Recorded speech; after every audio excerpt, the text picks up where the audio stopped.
It was a subtle and quiet but effective offseason, but still one of my favorite offseasons nonetheless came from the Indiana Pacers. They had a very fun, fast-paced squad last year, and they extended Tyrese Haliburton on the very big rookie max extension, and they made a few moves over the summer, like, signing Bruce Brown, who was coming fresh off of a championship with the Denver Nuggets as the super sixth man for that team. They also traded for Obi Toppin, who, let's just face it, as soon as he was drafted by Tom Thibodeau, you kind of knew he wasn't going to get the playing time needed to develop, but he gets to develop in Indiana now. They drafted Jarris Walker. So the Pacers had an effective offseason. They built around their franchise player. They added players that have skill sets that fit around said franchise player. And I had them in the play-in squabble this year. I think the Pacers really have a shot at the play-in and, making it as one of those top 10 seeds in the Eastern Conference. But that's not the reason why I'm making this video about the Indiana Pacers. I'm making this video because my mind keeps going to one question that I have with the Pacers in regards to this season. Is this going to be the fastest basketball team in the last 25 years? I know that's a weird question to think about, but with the way this team is built, with the way the Pacers have played since Tyrese Haliburton was traded to Indiana from Sacramento, I just can't help but think that the Pacers are going to be the fastest team in the last 25 years. And by that, I mean have the highest pace in the last 25 years. Last year, the Pacers were 5th in pace, and you can see the little snippet of the top 5 rankings up here. They're from NBA.com, and it just made me think with the Pacers, one, adding, more positional versatility, by drafting Jarris Walker, trading for Obi Toppin, getting Bruce Brown, but also adding some more shooting, getting guys like Ben Shepherd in the draft after you drafted Jarris Walker. I just can't help but think that the Pacers are planning to turn up the pace, another 2 notches. It made me think of a quote from Tyrese Haliburton when he was on Podcast P talking with Paul George. There was a section in there talking about what they can't do as players. Very interesting conversation. That snippet alone is on their YouTube page. But Tyrese Haliburton said an interesting quote about his playing style and what he can't do. And he says, quote, "I hate to say this, but I'm almost incapable of playing slow. I hate it. It drives me insane." And that checks out, and it's obviously worked for him, and he's a special player when it comes to pushing the pace. So I just wonder if the Pacers are going to be the fastest team in the last 25 years.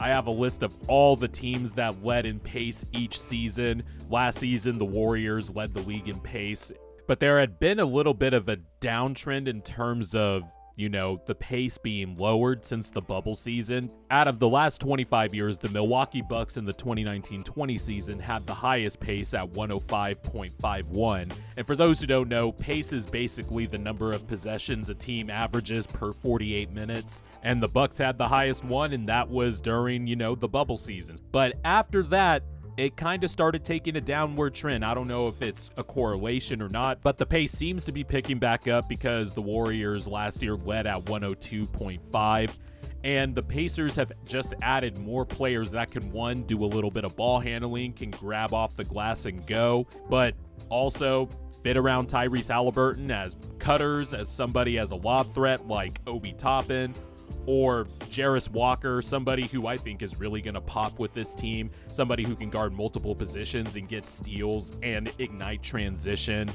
There's just a lot to like about this Pacers team. It's a lot of young players, fun players. I like the underlying story here that Rick Carlisle, basically since Tyrese Haliburton came to Indiana, Rick Carlisle has seemed to relax his control freak style, which is a reputation he developed, I would actually say probably right around the time he drafted Luka Doncic. You could see that Carlisle realized that he had to change his style a little bit. And now that he's with the Pacers, it seems like he's just completely relaxed and changed his style. I'm sure he's still a hard ass when it comes to coaching. I'm sure he coaches his guys hard, but he seems to let Tyrese run the show. When you have special players like that, you kind of just let them, play through not mistakes, but, you know, just you trust them. And Carlisle seems to be more trusting. He seems to be more empowering to his players. And I'm sure he's going to be emphasizing this year that the Pacers can play faster, and they have the personnel to do it. Led by Tyrese Haliburton, of course, Andrew Nembhard was a steal for the Pacers and somebody who was also a big guard that could set the pace, pass the ball, shoot the three. TJ McConnell has long been one of the better backup point guards in the NBA, so you have point guards who will run the show, set the pace. Miles Turner, who the Pacers extended in the middle of last season, can shoot the three, run the floor, block shots, and the block shots will ignite transition.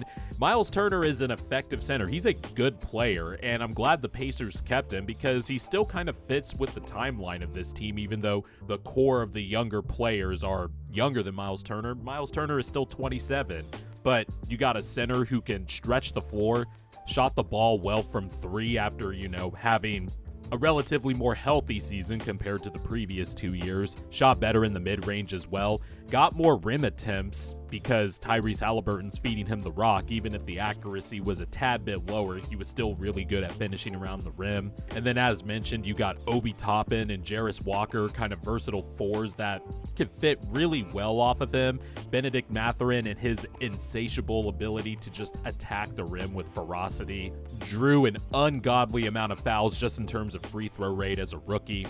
Guys like Aaron Nesmith had a career resurgence, especially Nesmith because he was kind of playing as a quasi small ball four and found a lot of success under that. And this just goes back to the coaching job that I think Rick Carlisle has just done a fantastic job on. Jalen Smith as well. Hopefully he can get his three-pointer back up to when he first got traded to Indiana. But, you know, somebody who is still young, has a lot of upside as a, you know, rotational big man. Isaiah Jackson as well.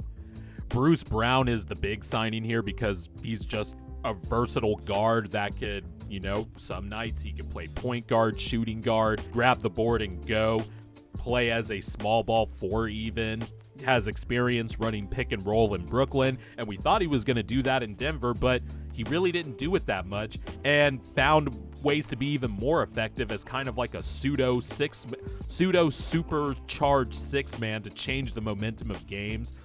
I really like this Pacers team, and I'm just going to go out on a limb and say that they're going to be the fastest team of the last 25 seasons. They're going to do all the right things to lead the league in pace. They're going to remain in the top 10 in terms of three-point attempts, three-point makes, and three-point percentage.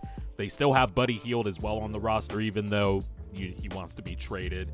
But they have all the right combination of athleticism, skill set, and the point guards required to push the pace, get threes up quickly, get shots at the rim, get as many possessions as possible, and I think they're going to lead the league in pace this year. And that number is going to be the highest out of all the league leaders in pace the last 25 years.